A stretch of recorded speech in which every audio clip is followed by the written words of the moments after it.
बदतमीज बहू।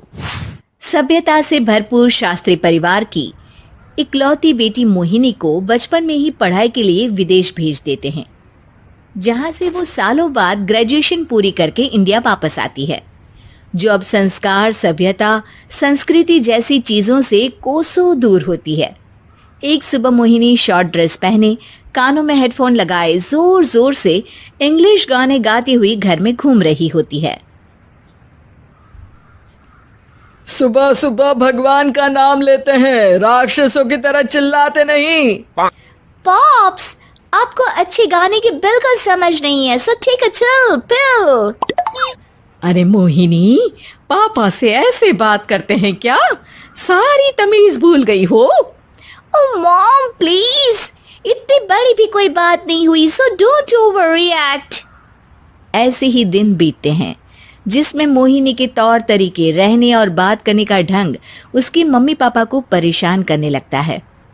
भला कोई मानेगा कि ये मेरी बेटी है?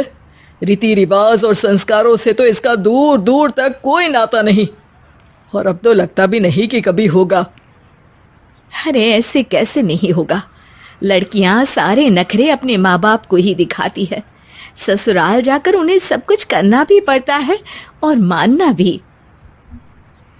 पत्नी की बात शास्त्री जी समझ जाते हैं और कुछ ही दिनों में अपने से भी ज्यादा धार्मिक परिवार में निखिल के साथ मोहिनी का रिश्ता पक्का कर देते हैं। रिश्ता तो पक्का कर दिया, पर यहाँ मोहिनी को कैसे मनाएंगे? शादी ब्याह के मामले में आटे में नमक जितना झूठ तो चलता है जी। इसी तरह एक के बाद एक तिकड़म लगाते हुए दोनों मिलकर मोहिनी को शादी के लिए तैयार कर लेते हैं और मोहिनी निखिल की शादी हो जाती है, जिसके अगले दिन से ही मोहिनी दोबारा अपने पूरे अवतार में शॉर्ट ड्रेस पहनकर घर में घूमने लगती है। बहू को ऐसे देख सास की आंखें फटी की फटी रह जाती हैं।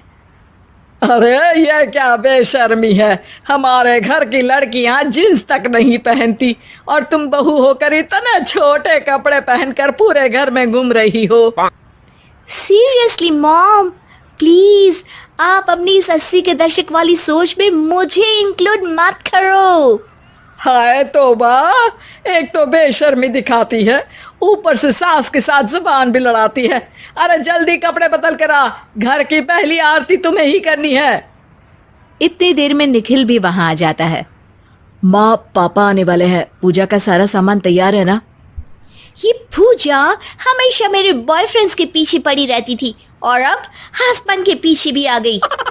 मोहिनी की बातें सुन सास तो अपना सिर पकड़ लेती है, लेकिन निखिल किसी न किसी तरह उसे पूजा के लिए कन्विंस करके कपड़े चेंज करने के लिए भेज देता है, जिस पर पूजा खत्म होने के बाद वो एक बार फिर अपनी शॉर्ट ड्रेस में आ जाती है।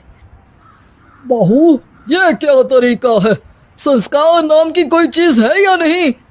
नहीं ससुर जी, संस्कार मेरा दूसरा बॉयफ्रेंड था, अब तो मेरा उससे कोई कांटेक्ट नहीं है। मोहिनी का जवाब सुन के ससुर तो भगवान नाम जपते वहां से चले जाते हैं, लेकिन सास बहू के बीच कहा सुनी फिर शुरू हो जाती है, जिसे इग्नोर करते हुए मोहिनी घर से बाहर चली जाती है और देर रात घर वापस आती है। मोहिनी, मैं जानता हूँ कि तुम विदेश में रही हो और तुम्हें वहीं की आदत है, पर यहाँ चीजें कुछ अलग है। अगर तुम उस हिसाब से कुछ एडजस्ट कर लो तो सबके लिए सही हो जाएगा।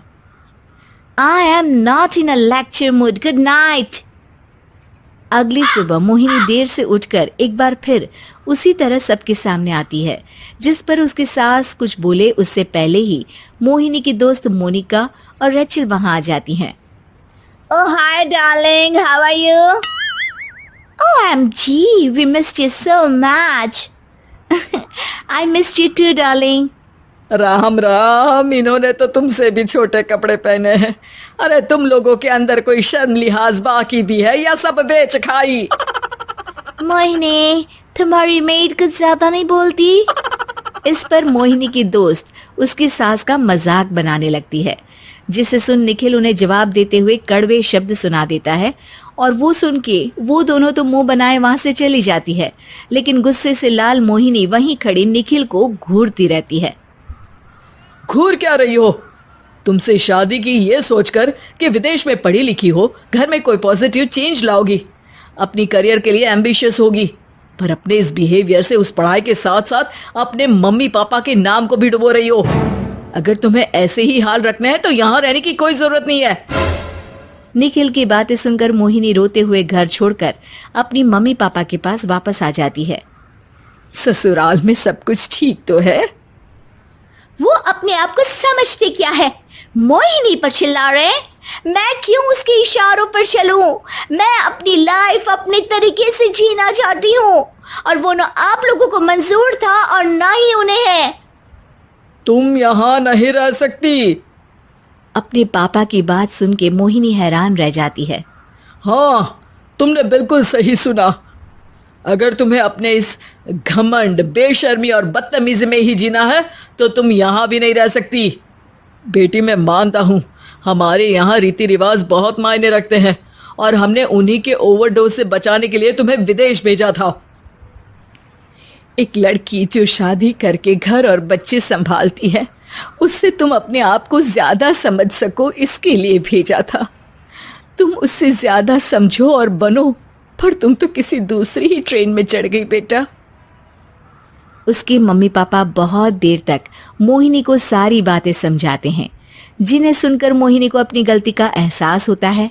वो जॉब ज्वाइन कर लेती है और ससुराल वापस आकर उन्हें मॉडर्न बनाती है और खुद भी कुछ रिवाज सीखते हुए खुशी से रहने लगती है।